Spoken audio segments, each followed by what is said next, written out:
High school was bad. I was Catholic, went to Catholic high schools, Catholic boys' school. My dad was a Catholic deacon, my mom was a Catholic lay minister, and my family was very Catholic. And there were no gay people in my family, and no openly gay people at my school, but I was picked on because, I liked musicals, and I was obviously gay, and some kids didn't like that, and I did get harassed. My school was pretty miserable. I lived in Spokane, Washington, which is a mid-sized town with a small town mentality. And I was picked on mercilessly in school. People were really cruel to me. I was bullied a lot, beat up, thrown against walls and lockers and windows, stuffed into bathroom stalls. People shit on my car, people scratched my car, broke my windows. And my parents went in once to talk to the school administrators about the harassment I was getting at school, and they basically said, if you look that way, talk that way, walk that way, act that way, then there's nothing we can do to help your son. Honestly, things got better the day I left high school. I didn't see the bullies every day. I didn't see the people who harassed me every day. I didn't have to see the school administrators who would do nothing about it every day. Life instantly got better. If there are 14 and 15 and 16-year-olds, 13-year-olds, 12-year-olds out there watching this video, what I'd love you to take away from it really is that it gets better. However bad it is now, it gets better.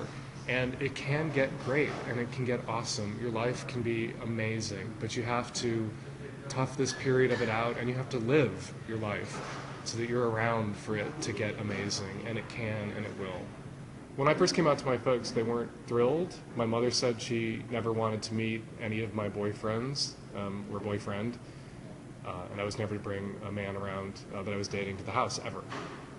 And my mother recently passed away, and she told me to let Terry know that she loved him like a daughter. And she did love you like you were my spouse, and you were welcome in the house, and our families are really accepting. And you would think, my evangelical Catholic parents and Terry's conservative Christian parents who sent him to that awful school, that our families would reject us forever and never get over it, and wouldn't embrace us. And both of our families, Terry's family, his mom, his stepdad, and my family, love us and accept us and include us. We're treated with the love and respect that we deserve as members of the family, and it's great. We have great families. We met out in a bar. I was out dancing, and I was out staring at cute boys dancing because I don't dance. And I came up to talk to a friend of mine who was in drag working the coat check, and Dan was there. And I had been saying to who was also a mutual friend of mine, we didn't know we had this friend in common, I'd been saying to the drag queen, oh my God, look at that cute boy, look at that guy, he's so gorgeous. And then Terry walks up to the coat check, and the drag queen says, tell him, don't tell me again, tell him. He's standing right in front of you, tell him. And what did I say to you? You said, tell him. He said, you've got a really beautiful mouth. I think it was more deliverance. I said, you have a pretty mouth. Yeah, okay. And then what did you say to me? I said, which is even cheesier. I'm sorry, this is so cheesy. I said, the better to eat you with. It was love at first innuendo.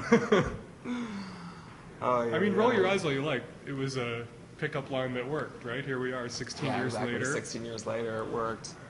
One of the greatest things that's happened to us since we left high school and meeting each other is we adopted our son, DJ, who is an amazing kid. He's smart and witty and ironic and sardonic, and he's a great little athlete. He's a snowboarder and skateboarder, and he's really talented. We adopted DJ at birth. It was an open adoption, so we met his mom before she gave birth, and we still know his mom.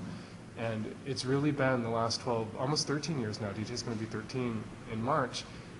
It's been great. I didn't think when I came out to my parents in the very early 1980s when AIDS was slamming into the gay community that I would ever be a dad, that I would ever give my mom and dad another grandchild or make uncles of my brothers and an aunt of my sister. I remember going to Paris as a family the first time, the three of us, and DJ, our son, couldn't sleep because he had jet lag, and Terry was exhausted and wanted to sleep, and we kept trying to get DJ to go to bed, and eventually I just figured I'll let Terry sleep. It's either all three of us don't sleep or one of us gets to sleep. So I went out at 4 o'clock in the morning and strolled through the streets of Paris with DJ as the sun came up, and we talked. He was, I think, 5 years old, 4 years old, and we just chatted, and we strolled around Notre Dame and the Marais, and the bakery's open. We went to the back door of a bakery and ordered some croissants with sugar crystals on them. We got some juice, and we sat and watched the sun come up with the Eiffel Tower off in the distance. And it's one of my happiest memories as a parent, as a human. Some of my best memories include Dan and DJ just being on the top of mountains, complete bluebird, sunny day, and nothing but fresh powder below us, and all three of us can hit plow double black diamonds down together through avalanche country. Yeah, and if you had told my musical theater queen 14-year-old self that one day I'd be doing double black diamond runs on a snowboard, I would not have believed you. Those moments make it so worth sticking out the bullying and the pain and the despair of high school. And if you can just do that, you have moments like that and so many more ahead of you. And they come when you least expect them. I thought I'd be asleep, not walking around Paris that night. And they come at you all the time. And if you, the worst time of your life, really, for many gay kids is high school. And if at that time of your life you choose to end your life, the bullies really won then, and you've deprived yourself of so much potential happiness.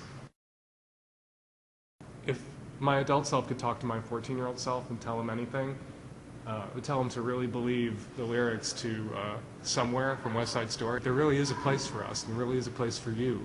And one day you will have friends who love and support you, you will find love, you will find a community, and that life gets better, and that the bigots don't win.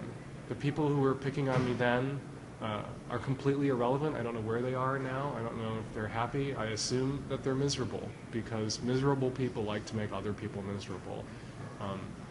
And once I got out of high school, they couldn't touch me anymore. If I could say anything to any middle school or high schooler watching this who is having troubles in school with bullies, questioning their sexuality, or just questioning the way they look or act, I would say this: living well is the best revenge. And if you can live through high school, which you can totally live through high school, you're going to have a great life, and it's going to be the envy of all those people that picked on you while you were in high school or middle school. So just stick it out. It's painful now, but it's going to get so much better.